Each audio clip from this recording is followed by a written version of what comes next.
ಪರಿಪೂರ್ಣ ಆನಂದ ವೃತ್ತಿ ಸಹಿತತ್ವಂ.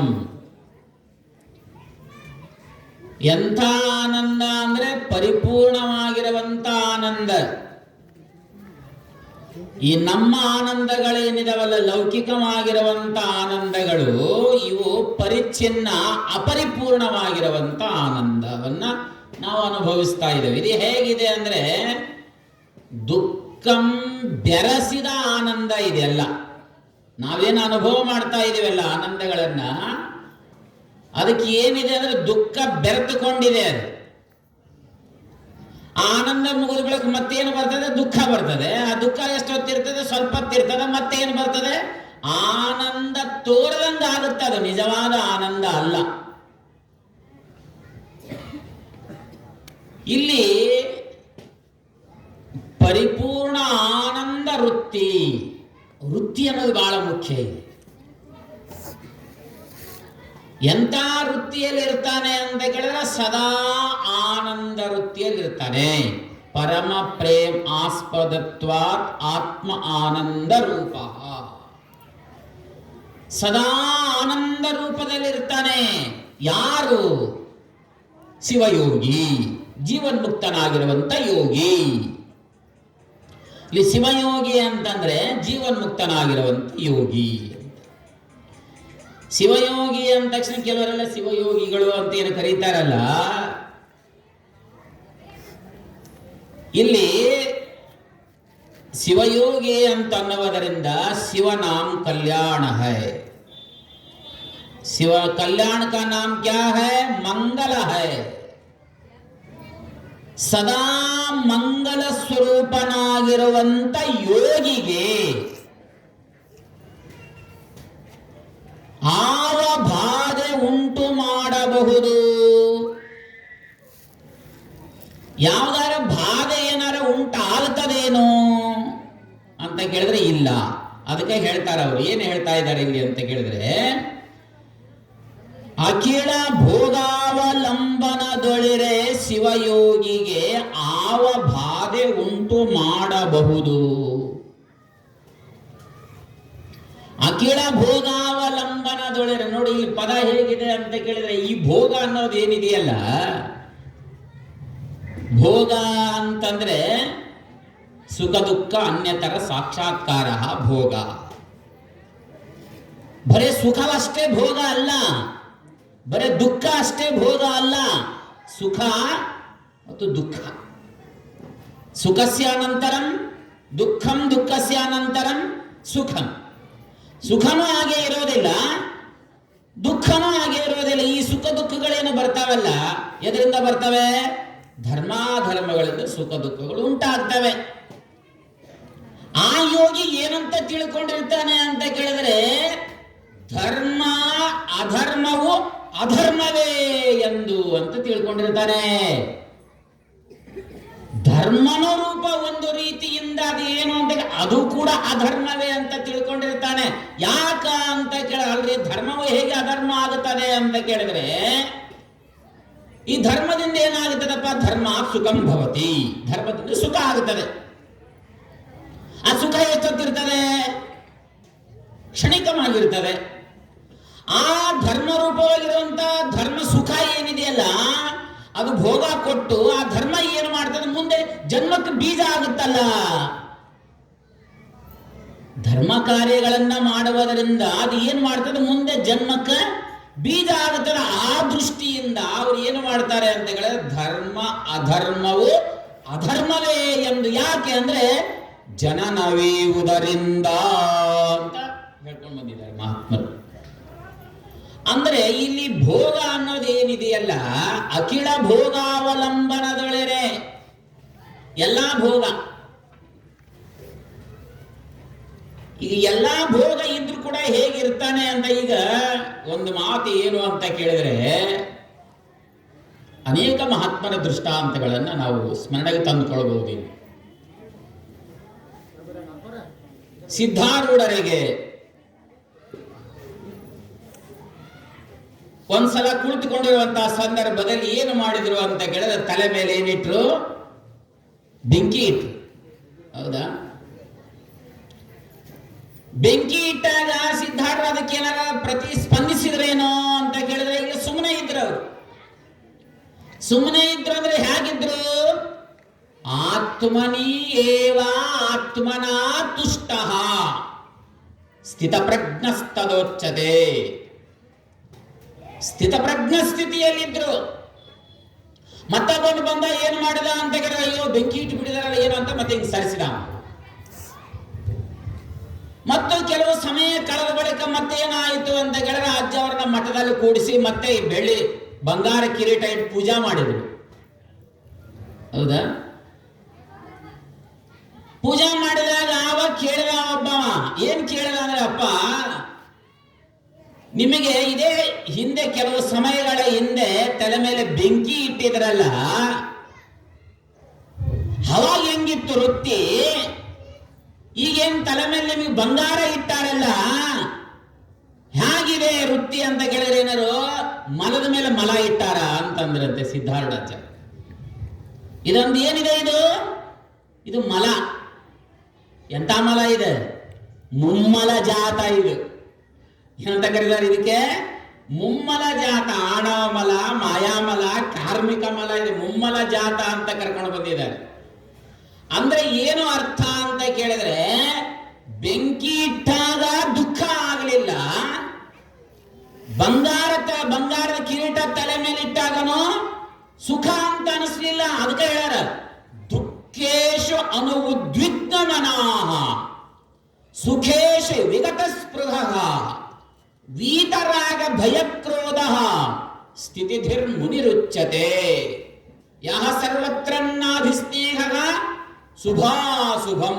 ಭಗವಂತನೇ ಗೀತೆಯಲ್ಲಿ ಮತ್ತೊಂದು ಕಡೆ ಏನು ಹೇಳ್ಕೊಂಡು ಬಂದಿದ್ದಾನೆ ಅಂತ ಕೇಳಿದ್ರೆ, ಯಹ ಸರ್ವತ್ರನ್ನಾಭಿಸ್ನೇಹ ತತ್ತತ್ ಪ್ರಾಪ್ಯ ಶುಭಾಶುಭಂ. ಶುಭವೇ ಆಗಿರಲಿ ಅಶುಭವೇ ಆಗಿರಲಿ ಪ್ರಾಪ್ತಿಯಾದ್ರೂ ಕೂಡ ನಾವಿನಂದತಿ ನಾದ್ವೇಷ್ಟಿ. ಶುಭ ಆದಾಗ ಸಂತೋಷ ಪಡೋದು, ಅಶುಭ ಆದಾಗ ದ್ವೇಷ ಪಡೋ ಮನೋವೃತ್ತಿ ಇರೋದಿಲ್ಲ. ಯಾಕ? ಶಿವಯೋಗಿ ಪರಿಪೂರ್ಣವಾಗಿರುವಂತ ಸ್ಥಿತಿಯಲ್ಲಿ ಇರುವಂತಹ ಶಿವಯೋಗಿಗೆ ತಸ್ಯ ಪ್ರಜ್ಞಾ ಪ್ರತಿಷ್ಠಿತ. ಎಲ್ಲಿ ಇರ್ತದೆ ಸ್ಥಿತಿ ಅಂತ ಕೇಳಿದ್ರೆ, ಎಲ್ಲವೂ ನಾನೇ ಇದ್ದೇನೆ ಅಷ್ಟೇ ಅಲ್ಲದೆ ಎಲ್ಲವೂ ನನ್ನೊಳಗೆ ಇದೆ, ನಾನೇ ಇದೆಲ್ಲವೂ ಅನ್ನುವ ಮನೋಭಾವ ಉಳ್ಳಂತ ಜೀವನ್ಮುಕ್ತನಾಗಿರುವಂತ ಯೋಗಿಗೆ ಆವ ಬಾಧೆ ಉಂಟು. ಬಾಧೆ ಅಂದ್ರೆ ಏನಪ್ಪ? ಬಾಧೆ ಅಂದ್ರೆ ದುಃಖ. ಈಗ ರಾಮಕೃಷ್ಣ ಪರಮಹಂಸರಿದ್ದು ಅವರ ಶರೀರಕ್ಕೆ ಏನಾಗಿತ್ತು ಅಂತ, ಗಂಟ್ಲದಲ್ಲಿ ಏನಾಗಿತ್ತು? ಕ್ಯಾನ್ಸರ್ ಆಗಿತ್ತು. ಬರೀ ಕ್ಯಾನ್ಸರ್ ಅಷ್ಟೇ ಆಗಿದ್ದಲ್ಲ, ಗಡ್ಡೆ ಆಗಿ ಅದು ಆಪರೇಷನ್ ಮಾಡುವಂತಹ ಸಂದರ್ಭದಲ್ಲಿ ಅದು ಹಾಗೆ ಹುಳಗಳಿದ್ವಂತ. ಹುಳ ಮೇಯ್ತಾ ಇದ್ರು ಹುಳಗಳ ಬಾಧೆ ಆಗುತ್ತದಲ್ಲ. ಬಾಧೆ ಅಂದ್ರೆ ದುಃಖ ಏನಾಗುತ್ತದಲ್ಲ. ದುಃಖ ಯಾವಾಗ ಆಗ್ತದೆ? ಪ್ರತಿಕೂಲ ಆದಾಗ ದುಃಖ ಆಗ್ತದೆ. ಆ ಬಾಧೆ ಆಗುವಂತಹ ಸಂದರ್ಭದಲ್ಲಿ ಕೇಳ್ತಾರೆ ಅವರು, ಏನ್ರಿ ಹೇಗಿದೆ ಈಗ ಅಂತ ಕೇಳಿದ್ರೆ,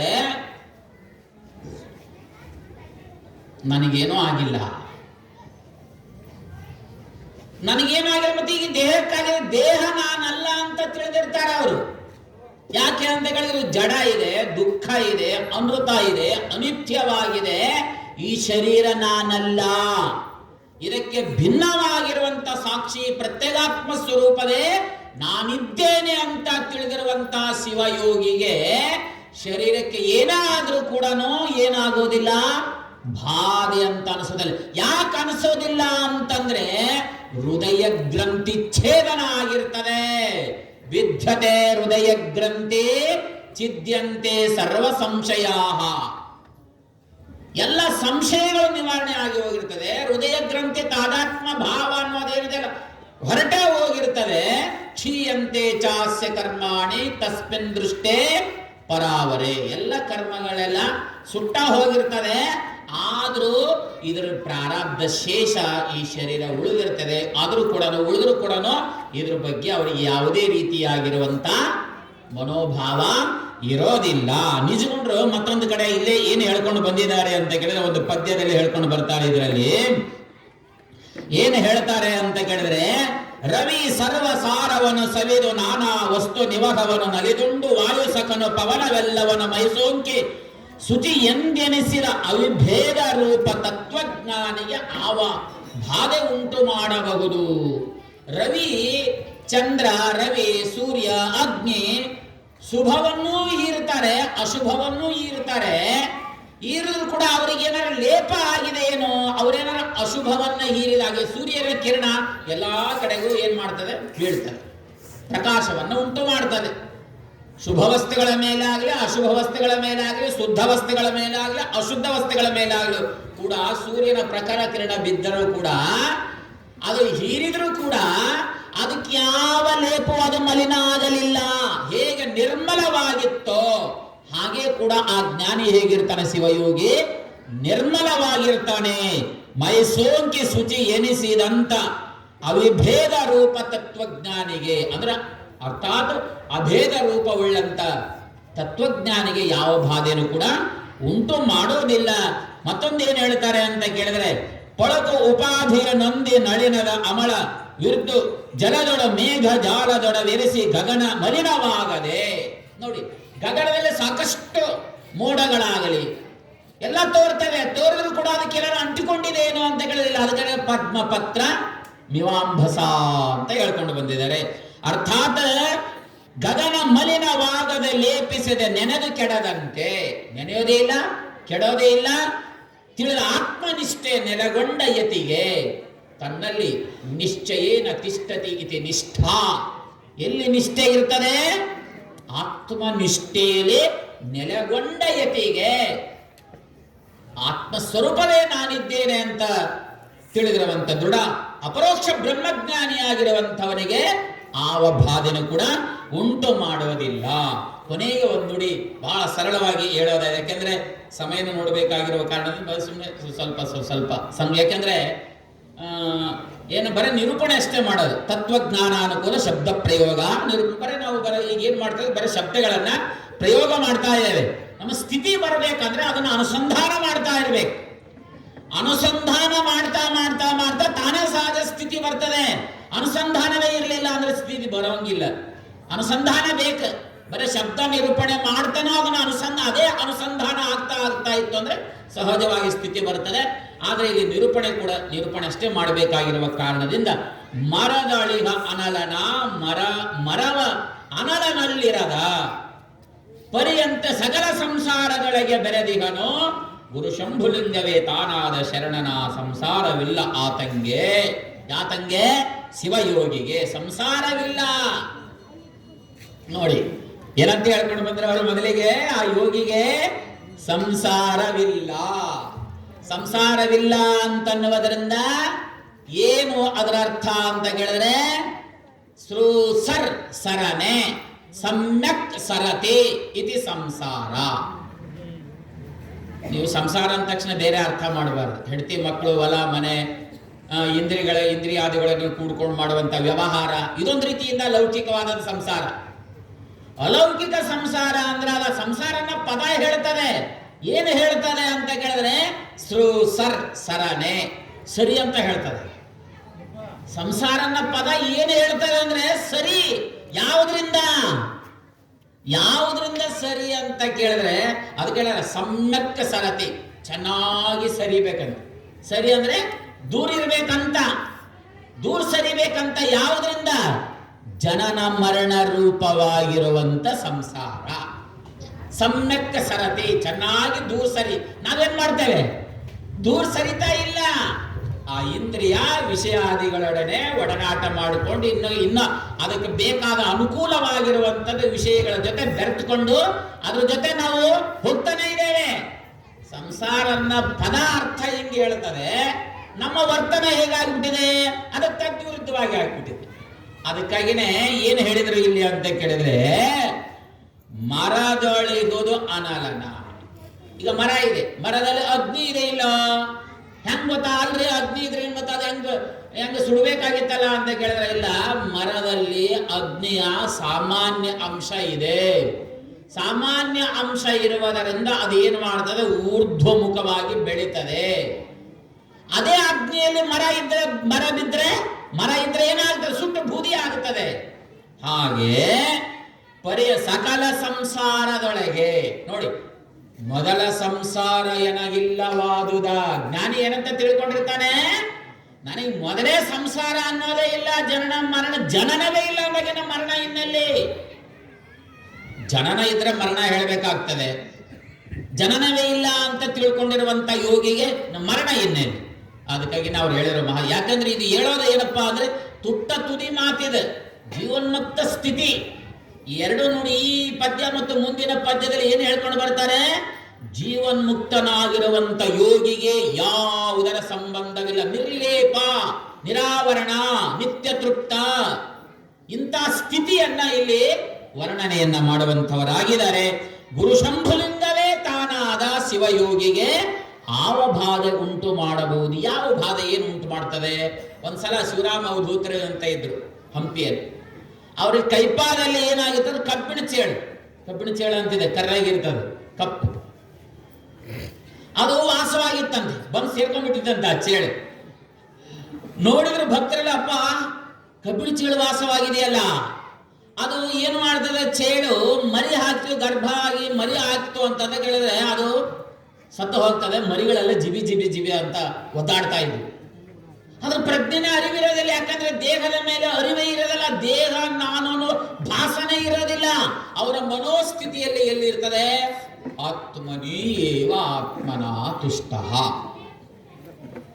ಸಚ್ಚಿದಾನಂದ ಸ್ವರೂಪನಾಗಿರುವಂತ ಪರಿಪೂರ್ಣ ಅಖಂಡೈಕ ರಸ ಸ್ವರೂಪವೇ ನಾನಿದ್ದೇನೆ ಅಂದಾಗ ತನಗಿಂತ ಅನ್ಯವಿಲ್ಲ, ನನಗಿಂತ ಬೇರೆ ವಸ್ತುವೇ ಇಲ್ಲ ಅಂತ ತಿಳಿದಿರುವಂತ ಯೋಗಿಗೆ ಚೇಳಿದ್ರೇನು, ಹಾವಿದ್ರೇನು, ಬೆಂಕಿ ಇಟ್ರೇನು, ಬಂಗಾರ ಇಟ್ರೇನು ಏನು ಅನಿಸೋದೇ ಇಲ್ಲ. ಅವರು ನಿಮ್ಮ ಸಂತೋಷಕ್ಕೆ ನೀವು ಮಾಡಿ ಅಂತೇಳಿ ಸುಮ್ಮನೆ ಇರ್ತಾರೆ ಅಷ್ಟೇ. ಅವರು ಶರೀರ ಇದ್ರೇನು, ಇಲ್ದ ಇದ್ರೇನು, ಹೋದ್ರೇನು, ಏನು ಆದ್ರೇನು,